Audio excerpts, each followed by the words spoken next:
hermanos, vamos a comenzar nuestro estudio de hoy. Vamos a continuar con el estudio del capítulo 8 en esta segunda sesión, esta segunda parte, ¿verdad?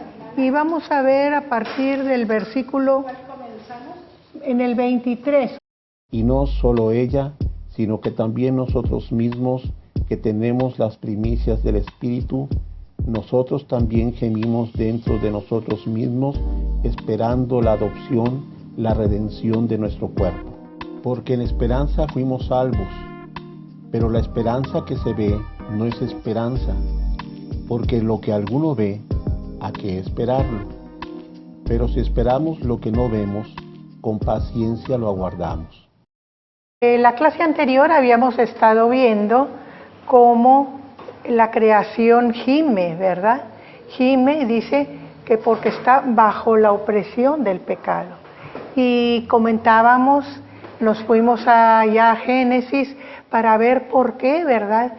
Por qué el pecado del hombre afecta tanto a la creación. Y entonces ahí en Génesis estuvimos viendo, ¿verdad?, cómo cuando Dios crea al hombre y lo pone en el huerto, ¿verdad?, del Edén. En el 28 de Génesis 2 nos dice, y los bendijo Dios y les dijo, fructificad y multiplicaos, llenad la tierra y sojuzgadla. Entonces Dios puso la tierra, la creación, bajo el dominio del hombre. Y señoread en los peces del mar, en las aves de los cielos y en todas las bestias que se mueven sobre la tierra. O sea, lo convirtió en Señor de todas las bestias. Por eso cuando el hombre peca, arrastra la creación en su pecado, porque la creación está bajo su mando.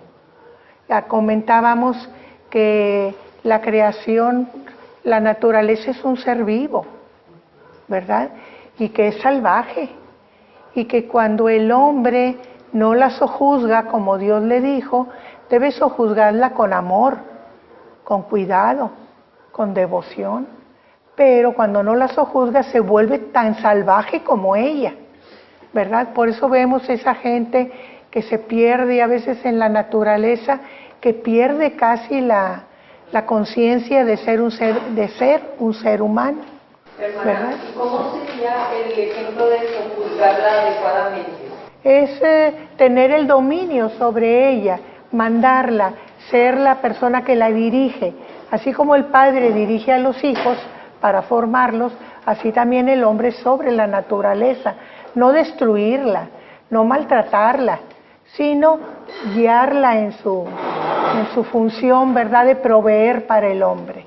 Hay una, en Génesis más adelante, en el capítulo 2, habla de que Dios puso al hombre en el huerto para que lo cultivara y lo cuidara. Sí. Entonces, en parte eso es que el hombre cultivara la creación y le hiciera más fructífera.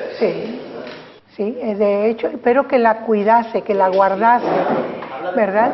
La palabra moderna para este concepto es ecología, ¿verdad? Que debemos de cuidar nuestra naturaleza, sí, la debemos de cuidar, es nuestra responsabilidad, ¿verdad? Y aunque no lo conectamos muchas veces con la palabra de Dios, pero eso es el mismo concepto, que nosotros es obligación nuestra cuidar. Es parte de la mayordomía. Es parte de la mayordomía del Señor, exactamente. También el hecho de que el hombre haya arrastrado a la creación con su caída, nos habla de un principio de autoridad, ¿verdad? Que a veces no tomamos en cuenta. Por ejemplo, nosotros como padres o madres, ¿verdad? El hecho de que tengamos autoridad sobre nuestros hijos, si nosotros andamos mal, nuestra familia, vamos a arrastrar a nuestra familia también en los problemas que creamos. O sea, toda acción nuestra va a tener una consecuencia, una reacción en nuestro alrededor, sobre nuestros más próximos, pero también más amplio. Muchas veces no sabemos hasta dónde puede llegar este efecto. Por eso debemos de ser cuidadosos, ¿verdad? Sí, hermana. No, las personas que se dedican a matar, por ejemplo, los que matan a los gorilas para vender su mano como cenicero, etcétera, etcétera, están en pecado. Claro, están destruyendo la creación. Se atraen consecuencias de todo eso por realizar esos hechos en la creación. Sí. Vamos a seguir viendo a medida que veamos los siguientes versículos cómo tiene esto importancia, ¿verdad? Y el 23 nos dice que no solo ella, o sea, la creación gime, sino que también nosotros mismos, que tenemos las primicias del Espíritu, nosotros también gemimos dentro de nosotros mismos, esperando la adopción, la redención de nuestro cuerpo. Y a este versículo nos dice que a pesar de que nosotros ya tenemos las primicias del Espíritu, quiere decir esa seguridad de que somos salvos, de que estamos bien delante de Dios, de que no hay nada que cobrarnos, ¿verdad? Ya todo lo pagó Jesucristo. Entonces, pero sin embargo, a pesar de que ya espiritualmente estamos bien y podemos estar delante de Dios, sin embargo, como tenemos nuestro cuerpo aún sin redimir, ¿verdad? Entonces nos unimos a la creación gimiendo, ¿verdad? Por esa redención que la creación espera y que nuestro cuerpo también espera, porque este cuerpo todavía no está redimido, entonces no puede presentarse delante de Dios. Tenemos que esperar la venida de Cristo para que venga la redención de nuestro cuerpo y también de la naturaleza, ¿verdad?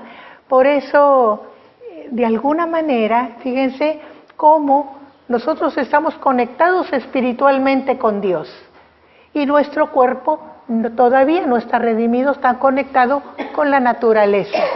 Entonces nosotros, como redimidos espiritualmente, somos el contacto, la vía de poner la naturaleza en contacto con Dios.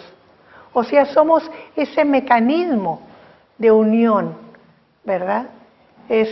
Y de alguna manera por eso también gemimos, no nomás por nuestro cuerpo, sino porque nos duele el estado en que está la naturaleza, ¿verdad? Entonces somos de alguna manera intercesores por la naturaleza delante de Dios, cuando gemimos, cuando nos dolemos por ella, ¿verdad?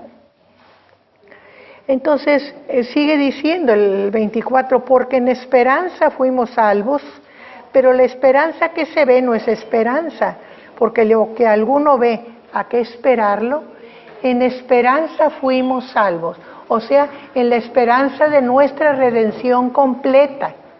Tenemos la redención espiritual, pero no la del cuerpo, pero esperamos, pero dice que esta esperanza no es algo que veamos, porque si lo vemos, pues ya no esperamos, ya no es esperanza, ya lo tenemos aquí. Pero es algo que no vemos, o sea, es algo a futuro. Por eso hasta que el Señor no venga, veremos esa redención de nuestro cuerpo, que es la esperanza que esperamos. Y lo explica al final ahí, ¿verdad? La adopción, la redención de nuestro cuerpo.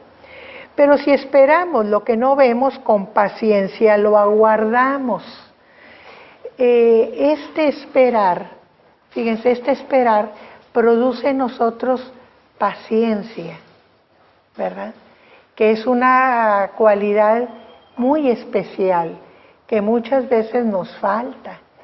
Para todo tenemos apuro, ansia, impaciencia, lo queremos todo ya, sobre todo en este tiempo en que todo es casi automático, apretamos un botón y ya está hecho. Entonces perdemos la costumbre de esperar con paciencia. O sea, aquí nosotros vemos una paciencia, pero no abstracta, sino una paciencia que se ve, una paciencia que espera, ¿verdad? Una espera con paciencia. Sí, pastor. Tampoco hablan de una paciencia pasiva. Sí, ¿no? Sino activa. Activa, no sí. Esperamos simplemente así, sino esperamos actuando de alguna manera conforme a la voluntad de Dios. Sí.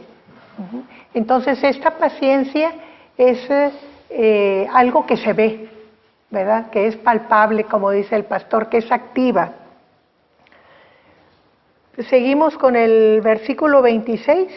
Y de igual manera el Espíritu nos ayuda en nuestra debilidad, pues qué hemos de pedir como conviene, no lo sabemos, pero el Espíritu mismo intercede por nosotros con gemidos indecibles. Mas que Él escudriña los corazones, sabe cuál es la intención del Espíritu, porque conforme a la voluntad de Dios intercede por los santos. Y fíjense cómo nos dice, y de igual manera el Espíritu nos ayuda en nuestra debilidad.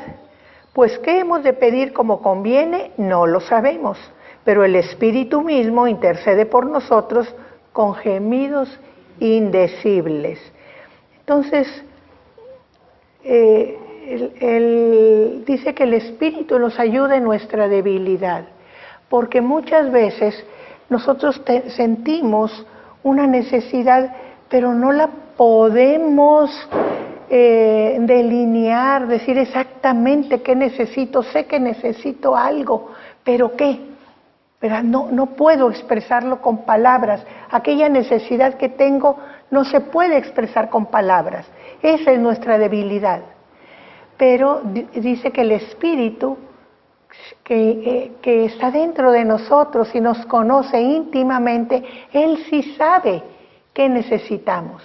Entonces Él intercede delante de Dios por nosotros. Vamos a aclarar, hermana, que aquí no está hablando de don de lenguas. No, porque para a veces nada. hay gente que lo interpreta como el don de lenguas. Porque no todo cristiano tiene don de lenguas, ¿verdad? Es un don como cualquier otro, que Dios, el Espíritu Santo lo concede a quien Él quiere.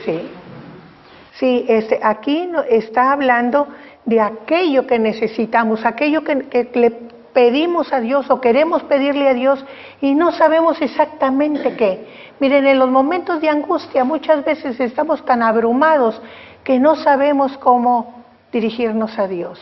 Una hermana muy querida me dijo, ahora entiendo por qué es necesario que los hermanos oren por los enfermos, porque no puedo orar, no puedo.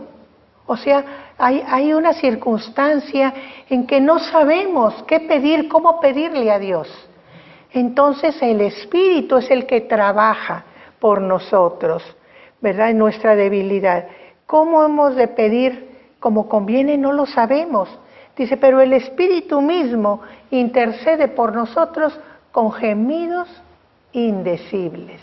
O sea, que nos conoce tan íntimamente que aquello que no puede salir de nosotros, el Espíritu lo sabe y lo presenta delante de Dios. Y fíjense lo que sigue, a mí me encanta. Dice, mas el que escudriña los corazones, o sea, Dios, sabe cuál es la intención del Espíritu. Entonces, esos gemidos indecibles que el Espíritu presenta delante de Dios, Dios los conoce. Porque Dios escudriña los corazones y sabe de qué tenemos necesidad. Entonces interpreta perfectamente lo que el Espíritu le está comunicando. Y además dice, porque el Espíritu, conforme a la voluntad de Dios, intercede por nosotros. O sea, están en perfecta armonía el Espíritu y Dios, porque conforme a la voluntad de Dios intercede el Espíritu por nuestra necesidad. A nosotros a veces se nos olvida pedirle a Dios las cosas conforme a tu voluntad. Queremos conforme a nuestra voluntad, pero el Espíritu no. El Espíritu lo hace conforme a la voluntad de Dios. Entonces tenemos la máxima seguridad o la máxima probabilidad de que Dios nos responda, ¿verdad? Porque lo que estamos pidiendo es conforme a su voluntad y conforme a nuestra necesidad más íntima, que a veces no llega a nuestra conciencia, ¿verdad? Está allí en nuestros sentimientos, pero no llega, por eso no lo podemos expresar en palabras, porque no llega a nuestra conciencia. Sí, pastor. En el versículo 26 quisiera decir para todos nosotros que otra manera de referirse al Espíritu Santo llamarlo Paracleto. Sí. Es decir, que está al lado de nosotros. Sí. Para pedir. Sí. Es decir, no es una intercesión sustituta. Es decir, no es decir, ahí tengan mis asuntos y yo no me voy a preocupar. No. Él nos va a apoyar, pero nosotros tenemos que hacer lo nuestro. Por ejemplo, algunos señores que no vienen a la iglesia le dicen a la señora, oras por mí. Es decir, es una sustitución. Me descargo la obligación en otra persona. Y no es de lo que se trata aquí. No. Nosotros tenemos que entender que cuando el Espíritu Santo viene a nosotros, a morar en nosotros, ya es parte de nosotros también, vive en nosotros, ¿verdad? Entonces, así como nosotros podemos tener el alcance de nuestro interior por medio de la conciencia, así el Espíritu tiene el alcance de nuestro interior sin necesidad de la conciencia. Sin necesidad. La conciencia es algo físico, pero el Espíritu Santo en nosotros es lo que supera toda nuestra materia, ¿verdad? Es nuestra conexión con Dios, es el estar en Cristo, o sea, ser parte de Cristo. Por eso el Espíritu vino a nosotros, porque somos parte de Cristo. Somos colocados en Cristo, dice la Escritura, cuando Dios nos justifica, ¿verdad? Entonces ya somos seres espirituales. Por eso el Espíritu, como parte de nosotros, puede hablar directamente de nosotros con Dios, interceder por nosotros. Me permite, hermana, es muy importante eso que usted dice, que somos seres espirituales, porque las personas a veces lo ignoran. Entonces vienen, por ejemplo, en la terapia vienen con alguna dificultad, y cuando empiezo a comentarles que todo lo que forma parte del ser humano como el ser espiritual, una partecita afectada de alguna de las áreas afecta a todos, y el espíritu siempre se ve afectado. Por eso la palabra dice, no contristéis al Espíritu Santo que está en vosotros. No lo contristéis. Cuando nosotros no caminamos, no andamos en el Espíritu como nos está recomendando en este capítulo 8 Pablo, entonces contristamos al Espíritu, porque no estamos siguiendo la dirección del Espíritu, que fue para lo que fue puesto en nosotros, para que nos enseñe, nos redarguya, nos dirija, nos hable, ¿verdad?, de lo que es importante en nuestro andar con Cristo, ¿verdad? Entonces, cuando nosotros nos salimos de la senda, estamos ofendiendo, ¿verdad? Estamos contristando, o sea, lo ponemos triste, contristando al Espíritu que está en nosotros. Y lo de adentro entristece a lo de afuera, porque desde el Espíritu se va afectando todo hasta el cuerpo. Sí, las muchas enfermedades espirituales o del alma, como les dice mucha gente, afectan el cuerpo. Entonces son males que no vienen de afuera la enfermedad, sino que es del interior de nuestros sentimientos, de nuestras cargas, ¿verdad? De nuestras acciones también.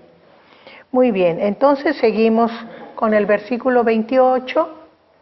Y sabemos que a los que aman a Dios, todas las cosas les ayudan a bien. Esto es, a los que conforme a su propósito son llamados. Porque a los que antes conoció, también los predestinó para que fuesen hechos conforme a la imagen de su Hijo, para que Él sea el primogénito entre muchos hermanos. Y a los que predestinó, a estos también llamó. Y a los que llamó, a estos también justificó. Y a los que justificó, a estos también glorificó. Aquí nosotros tenemos un pasaje que de alguna manera, cuando no lo vemos en su integridad, en su conjunto, nos crea problemas de interpretación. Pero empieza diciendo el pasaje, y sabemos que a los que aman a Dios, todas las cosas les ayudan a bien. Esto es, a los que conforme a su propósito son llamados. A los que aman a Dios. Nosotros sabemos que cuando nos humillamos, reconocemos nuestro pecado, nuestra mala manera de vivir, y que venimos a los pies de Cristo, nos humillamos delante de Dios y venimos a los pies de Cristo y vemos lo que Cristo ha hecho por nosotros, entonces nace el amor de nosotros hacia Dios. Como dice la Escritura, no que le hayamos amado primero, sino que Él nos amó a nosotros primero. ¿Cómo nos amó primero? Dando a su Hijo por nosotros. Cuando entendemos eso, entonces se derrama el amor de Dios en nosotros y amamos a Dios. Ese es lo que este versículo está diciendo. Los que aman a Dios, todas las cosas les ayudan a bien. Y aquí nosotros vemos que muchas veces cuando las circunstancias son adversas, pues como que nos sentimos abandonados de Dios, ¿verdad? Pero nosotros tenemos que entender que nuestra fe, la fe cristiana, no es una fe de circunstancias, no es nuestra fe, no depende de cómo nos vaya en la vida, sino que depende de nuestra convicción en que Jesús pagó por nosotros nuestra culpa, nuestros pecados, y que somos justificados por haber aceptado su sacrificio en la cruz. Esa es nuestra convicción. Y no importa qué suceda, cómo nos vaya en la vida, esa convicción permanece, ¿verdad? Entonces, todas las cosas ayudan a los que aman a Dios. Sean cosas buenas lo que nos pasa, sean cosas malas, sean cosas dificultosas, sean cosas que no sabemos cómo resolver, lo que sea, nos va a ayudar. No sabemos cómo, pero nos va a ayudar. Y nosotros pensemos en aquella gente. Miren, nosotros nos emproblemamos con cosas muy sencillas de la vida diaria, pero pensemos en los que murieron por su fe. Pensemos en aquellos primeros cristianos que los obligaban casi a renegar de Cristo y preferían la muerte, y eran muertes horribles. Recordemos el Imperio Romano de Nerón en adelante, cómo mataban a los cristianos, y no cedían. ¿Por qué? Porque estaban convencidos de esa verdad, de esa seguridad que tenían en el Señor, y sabían que no importaba lo que les pasara, ellos estaban bien, como dice Pablo, si vivo, vivo para Dios, y si muero, muero para Dios, ¿verdad? Esa seguridad tenían. Entonces, nosotros en la vida que llevamos, que las dificultades pues no son de vida o muerte, porque generalmente no son de vida o muerte.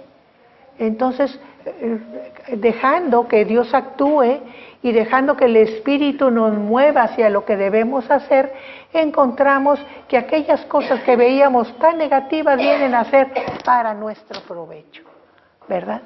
Nos formó, nos dio carácter, nos enseñó cosas, nos privó de ir por un camino que el Señor no quería que fuéramos y nos protegió. Vamos a encontrar muchas cosas que son para nuestro bien cuando nosotros permanecemos firmes en el Señor. Por eso los que aman a Dios, todas las cosas les ayudan a bien. Y dice, conforme al propósito con que son llamados. Y aquí, sí, pastor. Sí. Y aquí nosotros empezamos con esa serie de circunstancias o de maneras que obra Dios en nosotros. Y si nosotros ponemos atención en todas estas palabras que luego meten a nuestra mente lógica en dificultades, vemos que es el proceso que Dios sigue hasta llegar a nuestra justificación. Entonces vamos a analizarlo despacito en estos pasos. Si quiere tomar la palabra aquí, pastor. Nada más, a mí siempre me ha llamado la atención esa palabra, y sabemos. Sí. Porque ese es el fundamento, sí, ¿verdad? Sí, para es el lo que Cristo. hace la diferencia. Sí. La pregunta es si realmente nosotros sabemos, sí. O sea, si estamos convencidos, ¿verdad? De que, porque cuando llegan cosas malas a nuestra vida, hasta dudamos de Dios, sí. Hasta pensamos que ya nos ha abandonado, cuando la Biblia dice que no nos sorprendamos del fuego de prueba que puede acontecernos, ¿verdad? Y entonces eso tenemos que estarlo bien conscientes de que preguntar, ¿verdad? Yo sé realmente, estoy convencido de que aún las cosas negativas pueden ayudarme para bien, me van a ayudar para bien, porque ahí es donde podemos responder a la pregunta de por qué los cristianos sufrimos igual que toda la gente. ¿verdad? Porque somos humanos, simplemente. Por ejemplo, en un huracán, en un terremoto, mueren tanto creyentes como no creyentes. Sí. La gran diferencia es que como creyentes sabemos, sí, ¿verdad?, que vamos con Dios. Exactamente, que hay un propósito, que sí, no estamos a la deriva. Sí. Sí. Pablo está hablando a gente cristiana, a gente convertida, a gente que anda en el Espíritu o debe andar en el Espíritu. Por eso dice, como el pastor nos hace, nos marca, ¿verdad?, que sabemos estas cosas, ¿verdad? Sabemos que Dios está con nosotros, que el Espíritu Santo está con nosotros, ¿verdad? Yo creo que eso que usted menciona deberíamos de ponerlo en todas partes, en el carro, en el baño, en todas partes, porque eso, cuando dejamos de tener esa fe o permitimos que algunos pensamientos vengan a nuestra mente, el saber está en la mente y los pensamientos igual, entonces dejamos esto de lado y fácilmente tenemos tendencia a ya no creer, a que la fe se disminuya. Es muy importante eso. Miren, aquí por ejemplo las primeras palabras que dice para los que aman a Dios es que conforme a su propósito son llamados. O sea, hay un llamamiento. O sea, Dios ya no nos llama del mundo, sino somos sus hijos. Somos llamados, ¿verdad? Y con un propósito. ¿Cuál es el propósito de Dios de acercarse a nosotros? Nuestra salvación, que tengamos vida eterna. O sea, tiene un propósito Dios para nosotros. Ese es el propósito espiritual, aparte del propósito que tenga para su iglesia en este mundo, ¿verdad? Porque todos tenemos un propósito de vida. Para algo nos diseñó el Señor como somos, ¿verdad? A veces no queremos aceptar ese reto del Señor. Y aunque el Señor nos empuja y nos dice, te llamé para esto, como que nos hacemos sorditos. No, Señor, no tengo tiempo. No, Señor, no tengo los dones. No, Señor, no. Como Moisés, ¿verdad? No sé hablar, ¿verdad? Entonces, pero siempre hay un propósito en esta vida para beneficio, para la edificación de la iglesia, y hay el propósito espiritual final de Dios, ¿verdad? Pero conforme a su propósito somos llamados, es lo primero que dice.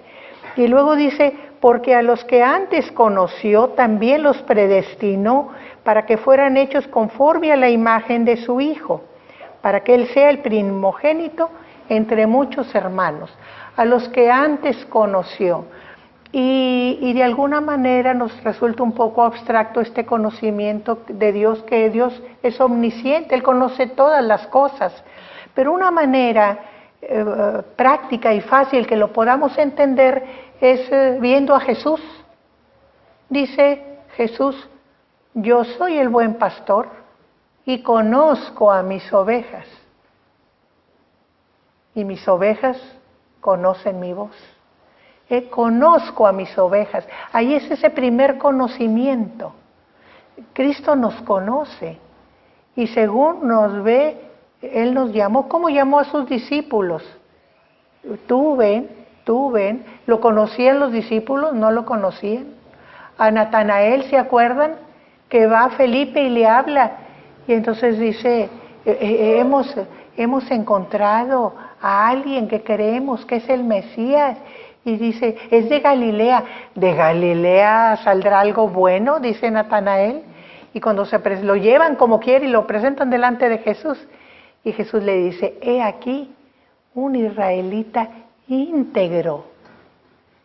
Y se sorprende a Natanael y dice, ¿de dónde me conoces? Él nos conoce de antes, a los que antes conoció. Le respondemos después, cuando ya lo conocemos. Cuando llega un pastor y escoge, yo quiero tal oveja, las compra, las trae como nos compró Jesús con su sangre y las mete al redil. Pero Él ya las vio, ya las conoció, ya sabe por qué las escogió. Y hasta que no estamos en el redil y hay trato con Él, nosotros conocemos al pastor.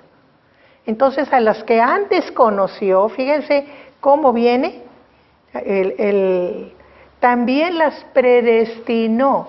Y aquí está hablando de Dios, ¿verdad? Todo este trabajo lo hace Dios. Yo les puse el ejemplo de Cristo para entenderlo. También las predestinó. ¿Qué quiere decir? A estas que aman a Dios y que las conoció de antemano, porque Jesús nos conoció de antemano, las predestinó, o sea, pensó, todos los que me aman y todos los que responden y que ya conocí, a estos van a ser conformados igual que mi Hijo, igual que Jesús. Ahí está la predestinación, para los que aman a Dios, para los llamados, para los que conoció. Entonces aquí la predestinación no se refiere a una salvación. No se refiere a una decisión de Dios previa de que estos son mis ovejas y estas son mis cabras. No, se refiere a los que aman a Dios, a los que ya hemos respondido sí. al llamado, nos predestina para ser semejantes antes a Cristo. Por eso les digo yo que este relato que nos está haciendo Pablo es el trabajo que Dios hace hasta llegar a nuestra justificación, que a veces el concepto de justificación nos queda muy abstracto. Bueno, aquí está el proceso hasta llegar a la justificación. Sí. Volviendo a la palabra propósito, Sí. que usted mencionó antes en el 28. Sí. El propósito de Dios es primordialmente salvarnos, pero no nada más eso. Sí, alabarle. Es un propósito múltiple, Sí. establecer una relación.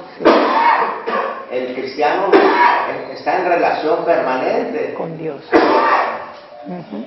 Pero Sí. claro, primero tiene que ser salvado, pero Sí. Dios también necesita con quién compartirse. Sí.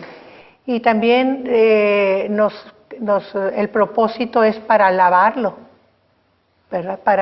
Para estar con Él en su gloria, ¿verdad? Entonces, como dice el pastor, es un propósito múltiple, ¿verdad? Aquí estamos viendo despacito, ¿verdad? Según el pasaje. Hermana, ¿podría explicar al pastor lo que dijo de la predestinación? Porque he tenido conflicto siempre en eso.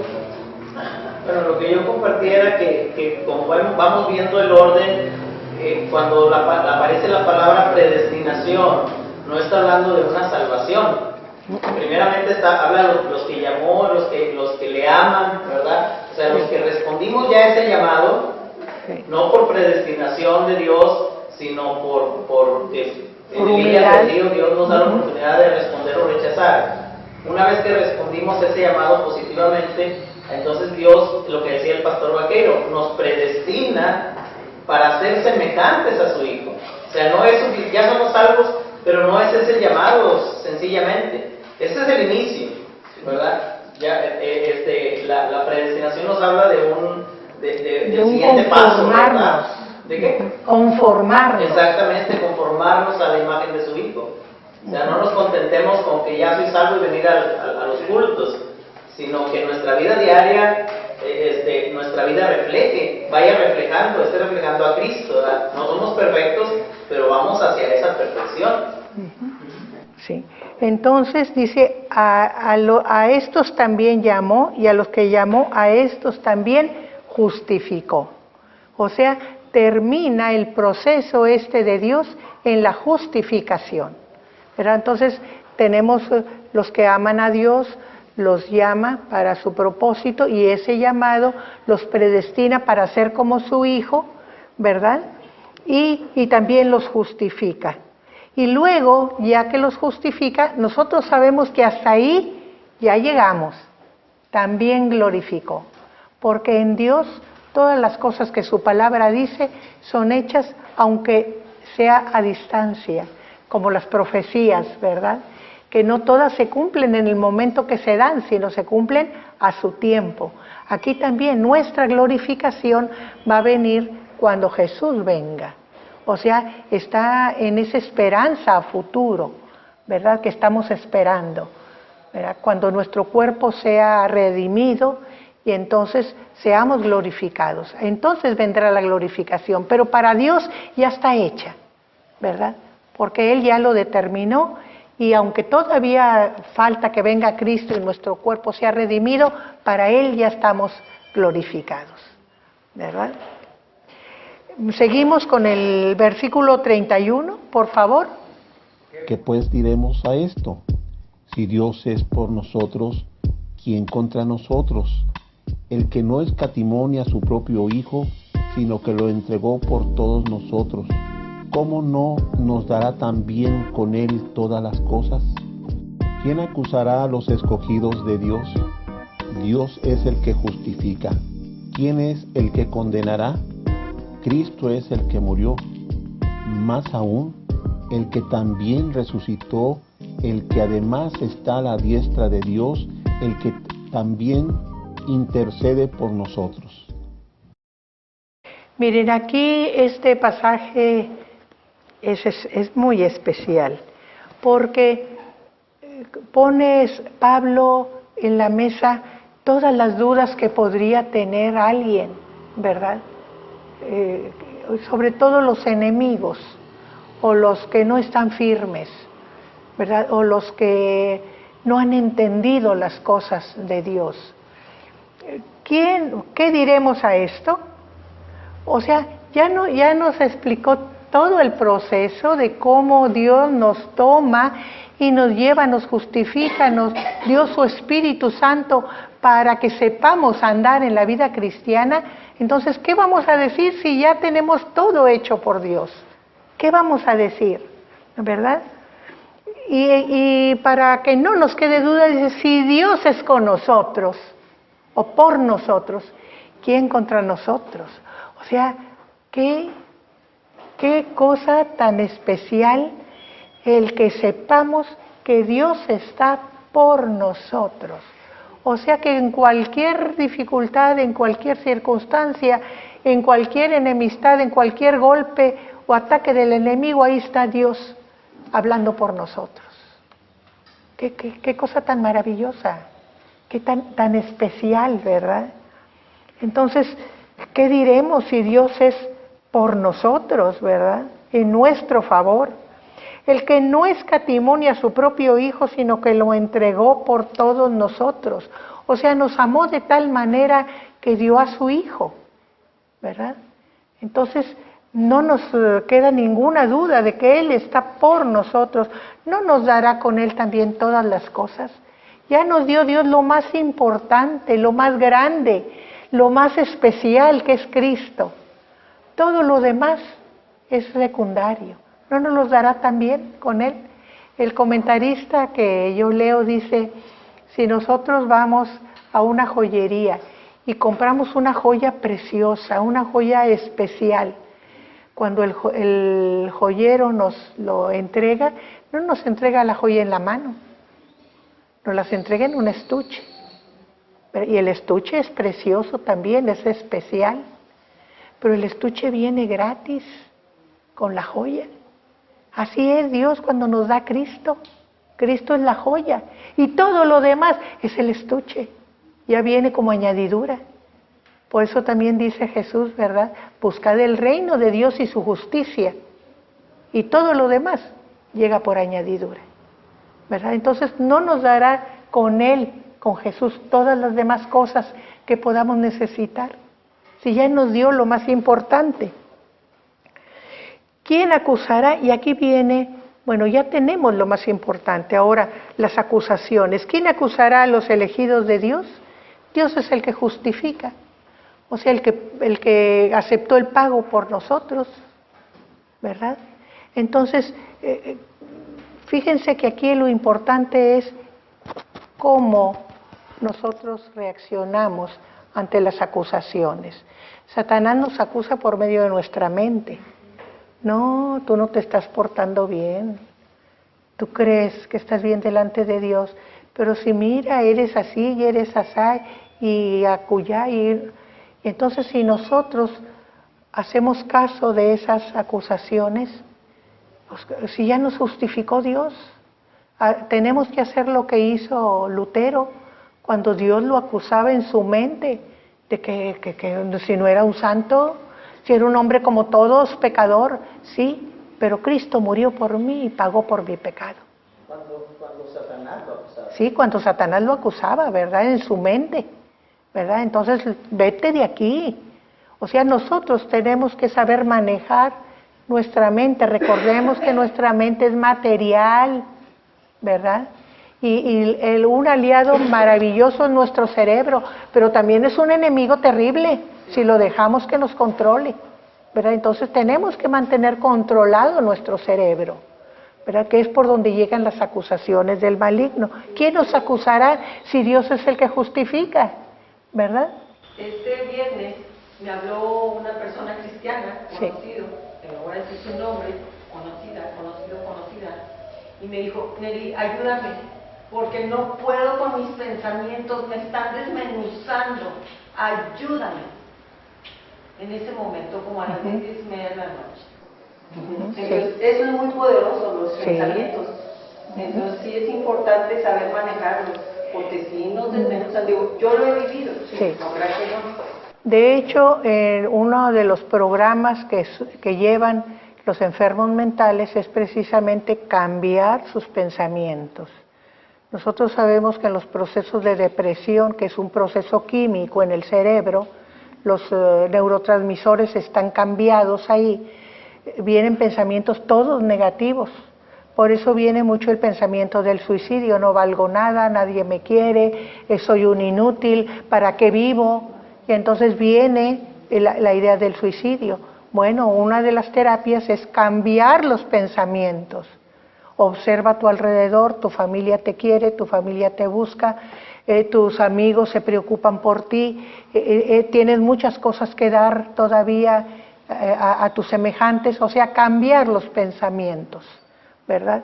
Entonces ahí nosotros debemos de actuar en contra del enemigo, porque Dios es el que justifica.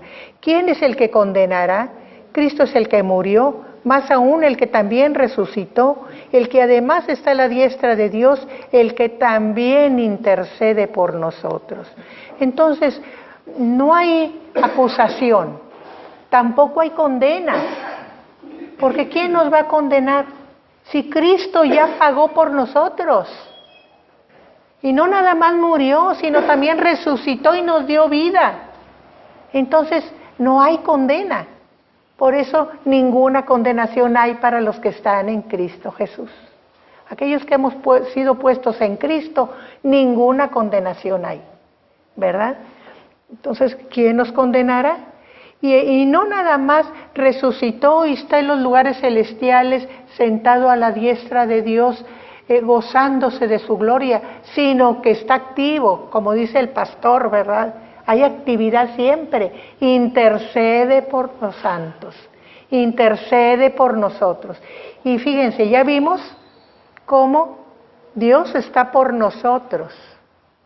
Cristo fue dado por nosotros, intercede por nosotros. El Espíritu intercede por nosotros con gemidos indecibles. O sea, tenemos a la Trinidad de nuestra parte.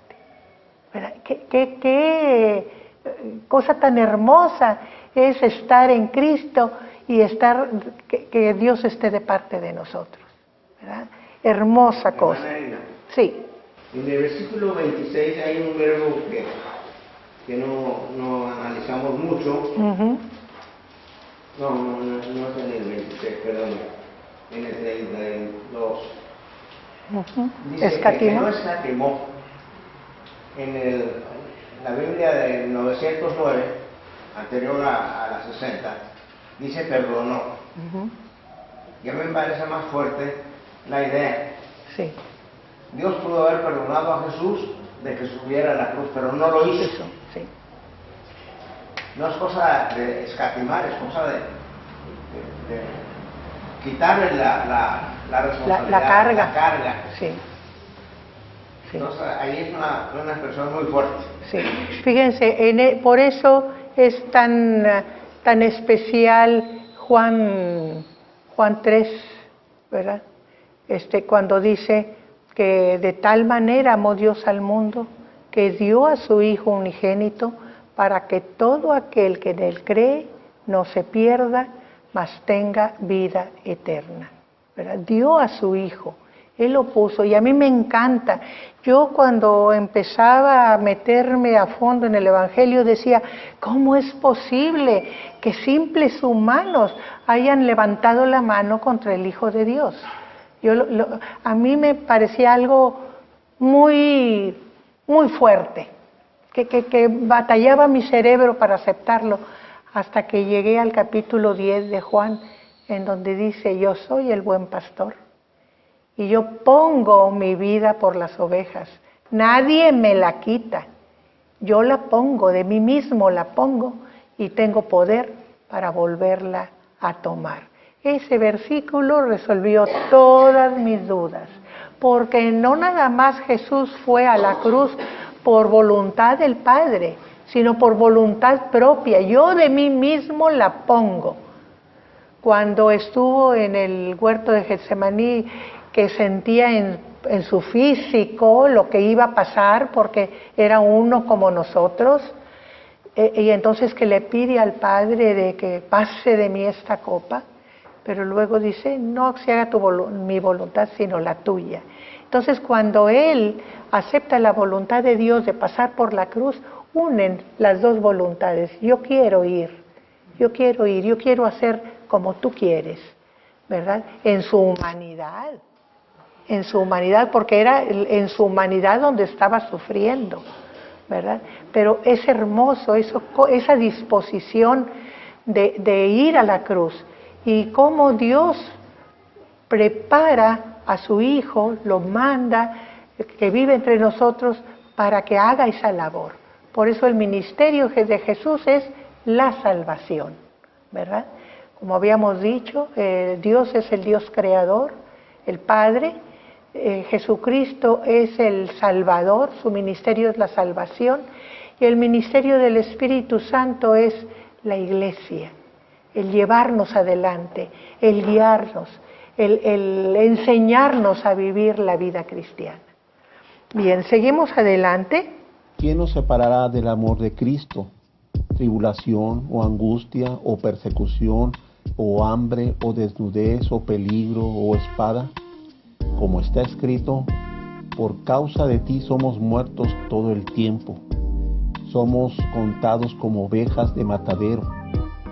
Antes, en todas estas cosas somos más que vencedores por medio de aquel que nos amó.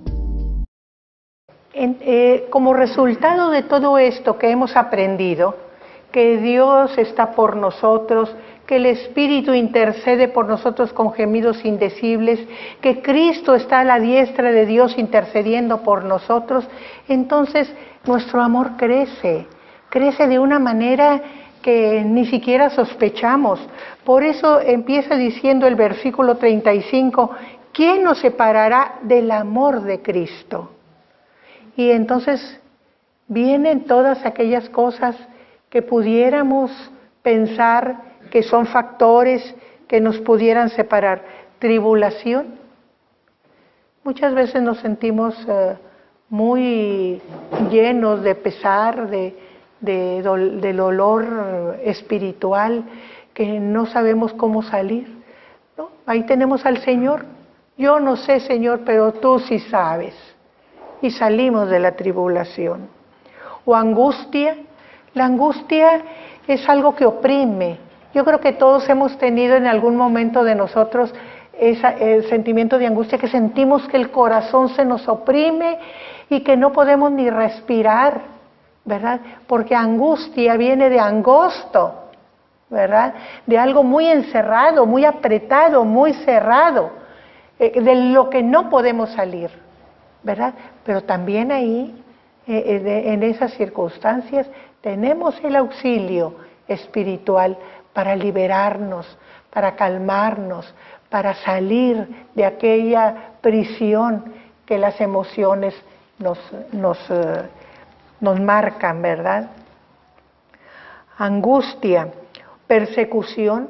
Nosotros sabemos que en muchas épocas ha habido persecución por los que siguen a Cristo. Ya en la época de los primeros cristianos la comentamos.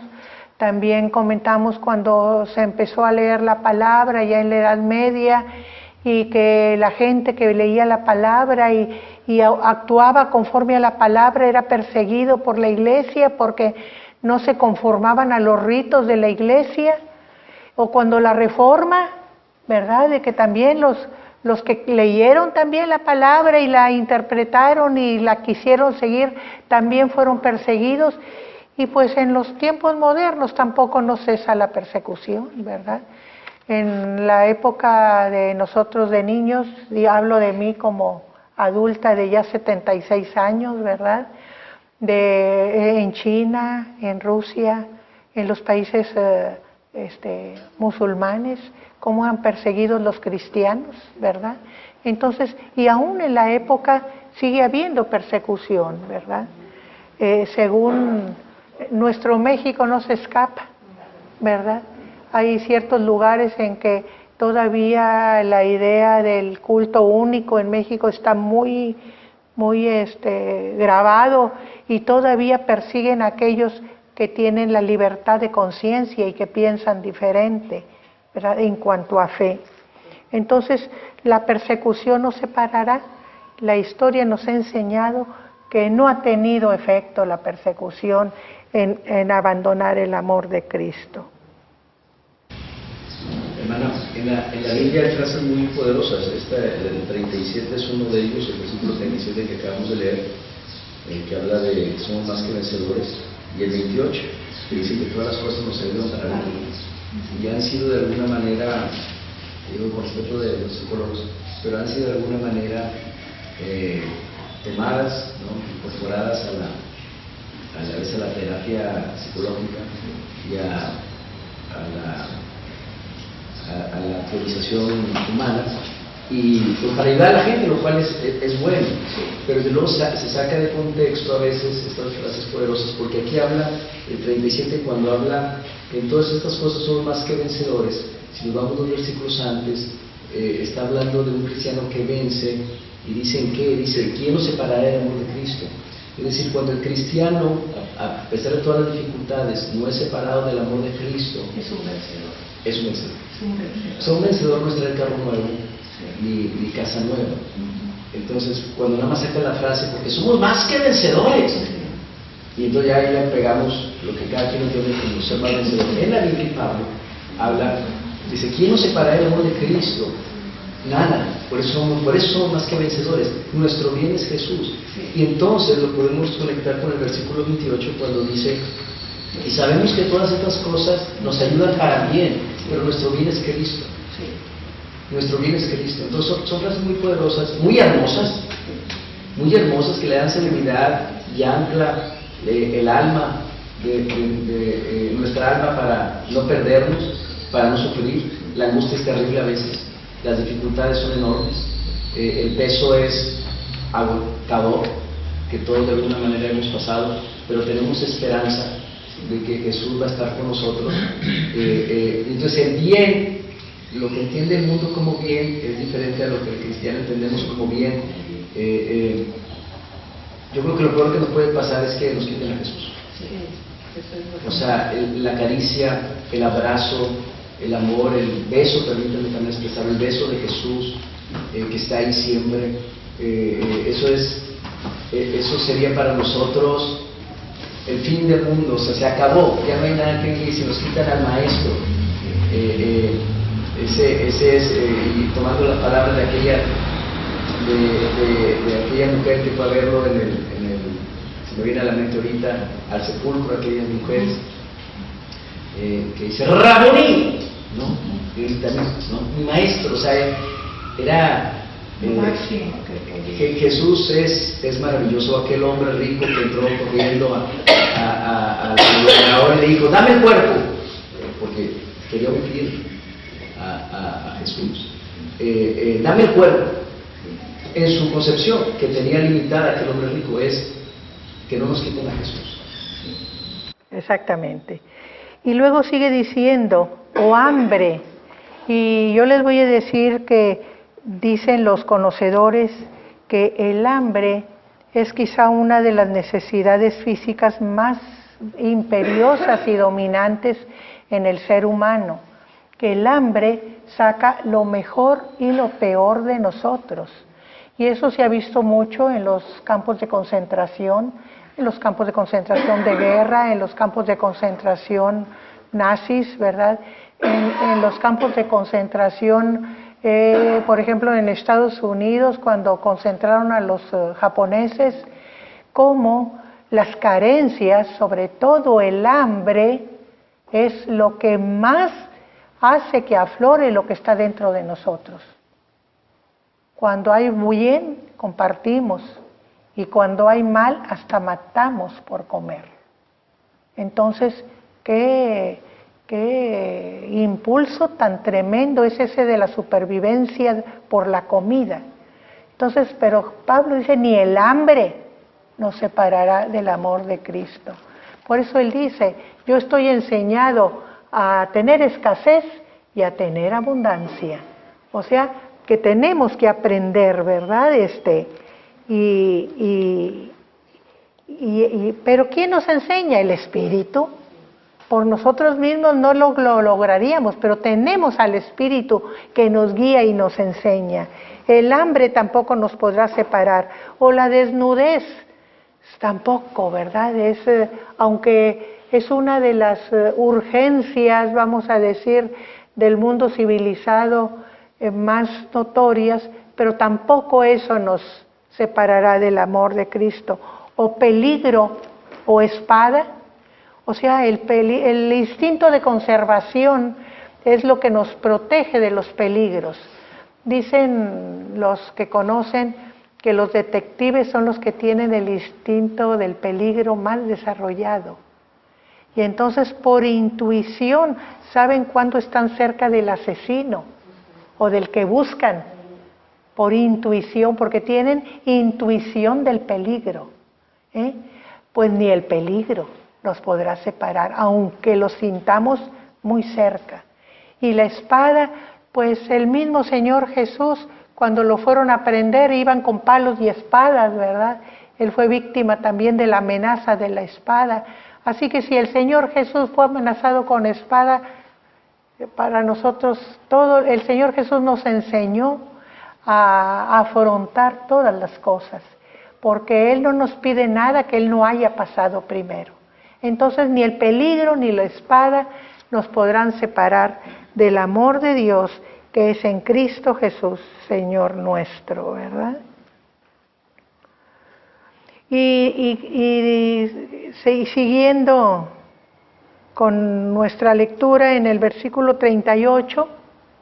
Por lo cual estoy seguro de que ni la muerte, ni la vida, ni ángeles, ni principados, ni potestades, ni lo presente, ni lo porvenir, ni lo alto, ni lo profundo, ni ninguna otra cosa creada nos podrá separar del amor de Dios, que es en Cristo Jesús, Señor nuestro.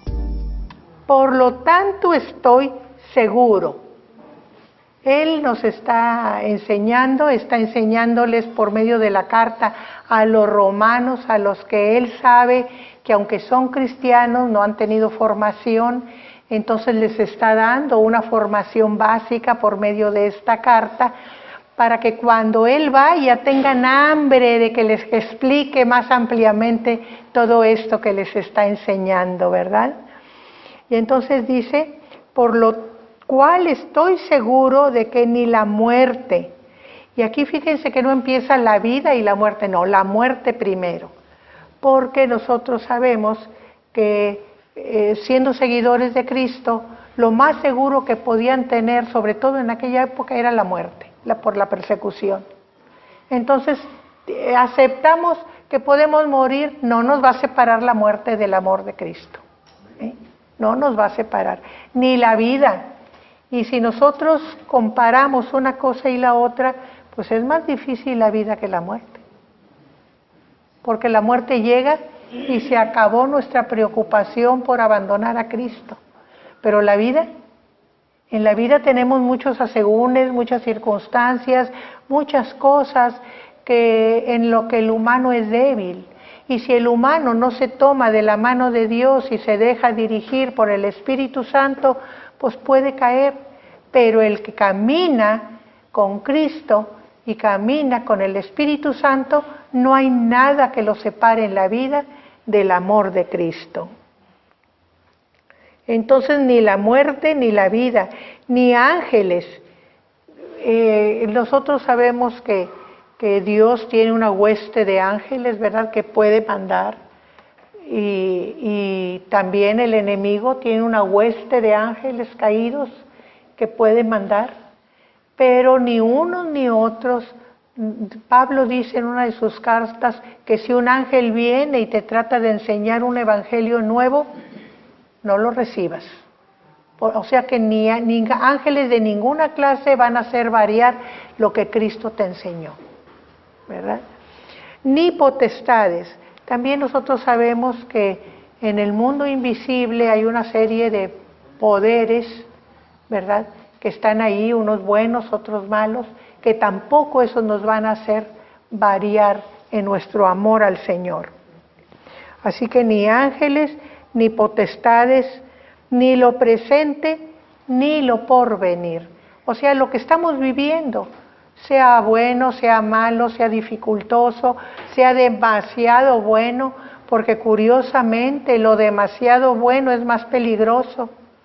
Dice Jesús que los ricos tienen mucha más dificultad para entrar al reino, porque se confían en sus riquezas y creen que ya no necesitan de Dios, ¿verdad? Entonces, qué incongruencia, ¿verdad? Que en lugar de ser agradecidos por lo que recibimos, nos engriamos con aquello que poseemos y nos aparte de Dios, pero tampoco, ¿verdad? Ni lo presente, lo que tenemos, ni lo que pueda venir en el futuro. Por ejemplo, alguien puede pensar en sacarse la lotería, ¿verdad? No, ni aunque me saque la lotería en el futuro, tampoco voy a abandonar el amor del Señor. Ni lo presente, ni lo futuro, ¿verdad?, ni lo porvenir, ni lo alto, ni lo profundo. Aquí nosotros consideramos lo que esté sobre nosotros, en las esferas celestiales, lo que esté en las profundidades, que generalmente los poderes negativos siempre se representan con las profundidades, ni lo alto, ni lo profundo, ni ninguna otra cosa creada, porque sabemos que todo es creación del Señor. Bueno, nada de lo creado nos podrá separar del amor de Dios, que es en Cristo Jesús, Señor nuestro. Entonces, por eso somos, como decía Aarón, más que vencedores, porque nada, absolutamente nada de lo creado nos podrá separar del amor de Dios, que es en Cristo Jesús, Señor nuestro. ¿Sí, Aarón? Sí, nada más como un minutito, porque sé que estamos sobre tiempo. Este no es un pasaje hermoso, de la seguridad cristiana, pero llama la atención que la seguridad cristiana, esa total tranquilidad de Pablo, para saber lo que le esperaba y de su esperanza, comienza en su dialéctica, comienza en la predestinación. O sea, si vemos el pasaje, inicia ahí. Nosotros como metodistas sabemos que se requiere la decisión personal para, o sea, no hay un destino previamente determinado para que nos quite la responsabilidad humana de nuestra salvación. Nosotros tenemos que aceptar o no a Jesucristo. Sí. Entonces, eso se entiende. Pero sí, este es un nudo teológico muy complejo que no se ha resuelto en siglos y que ya con mucho tiempo vale la pena después verlo, porque sí es algo fundamental en la fe, o sea, en la seguridad cristiana, y en el pasaje, el Señor lo ve, empieza hablando a los que antes conocieron, ¿verdad? Como usted decía, hermano, a estos predestinó, y ya usted abordó algo que no le pasó, pero sí es algo bastante complejo, y más que complejo, sí hay muchas cosas en la Biblia que humildemente a veces conviene como se tiene que discernir espiritualmente, entonces no intelectualmente. No, dice dejar que el Espíritu nos hable. Hay cosas que no entiende uno, que no entiende uno, y a veces uno quiere resolver todos los nudos teológicos, y hay muchos, porque la mente de Dios es muchísimo, o sea, es infinita, y de nosotros está muchísimo más limitado. Sí. Sí, muchas gracias. Sí, hermana. ¿Ya se terminó? ¿Puede comentar si tiene algún comentario? Nada más quería yo preguntarle si entonces la segunda parte del versículo 32 que dice, sino que lo entregó con nosotros, ¿cómo no nos dará también con él todas las cosas? Se refiere a eso, al amor de Dios que va a estar siempre con nosotros.